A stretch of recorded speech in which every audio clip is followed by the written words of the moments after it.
Operating in developing countries often carries a greater risk, but you can deliver greater rewards if you plan and play your cards right. There's a lot to manage, from red tape and government relations to coordinating local staff. We've followed the story of natural health company Blackmores throughout the series, and I spoke to CEO Christine Holgate to find out how they can manage risk across the region. With the growth of the middle class in Asia and healthcare and so on, it's a great opportunity. But it's a risk as well. What do you think is the biggest risk of your expansion in the Asian century? The first of those in Asia is probably the regulatory and the government environment, because that does evolve and change. And that, for people a long way away, can seem complex. But there are other risks too, like foreign exchange. You write a business plan, you think about when your payback period is, and then for some reason that currency decouples or devalues or strengthens, and that can significantly change where you're up to in your investment plan. And the third part is things way beyond your control, which is what I call local conditions. And some of those are in the environment. As we know, in Taiwan, we've had typhoons. In Thailand, we've had massive floods. And of course, there's been periods of social unrest in some of the countries we operate in. So I call those local conditions. And they're all things that need serious thought through when looking at an expansion strategy.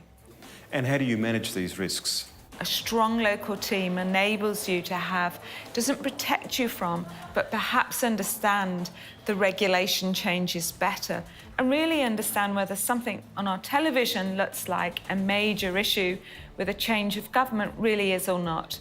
And it really puts things in context. And I think on the foreign exchange, of course, there are financial things like hedging, but I would suggest that most people really great at that are working at Macquarie Bank.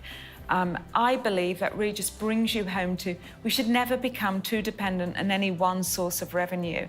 So it's really about the diversity still, and continues to be, in managing those risks. So there's not one silver bullet, there's different things that you need to do. So has your strategy been different in developing emerging Asian markets compared to mature high-income ones? Well, I think, first of all, Tim, the region is a region. It's a collection of markets. And whether it's a developing market or developed market, actually each country requires its own strategy. And I think that's quite important. It's not one answer fits all. You really do need to look at the uniqueness of every individual market. So Blackmores has been very successful in Asia. What 3 tips would you give other companies wanting to expand into Asia, Christine? Be patient. If you're looking for an economic return next quarter reporting period, Asia perhaps isn't the market for you. So you've got to be patient and you've got to be resilient. The second one is, I think you need to make sure that you've got a strong board behind you backing that strategy. Because in the journey of Asia, there are ups and downs on that curve, and you really need to have an aligned team behind you who really believes in that strategy. And the third one is go local. Don't underestimate the power of having strong local team, strong local partnerships. Blackmores' Asian strategy has well and truly paid off.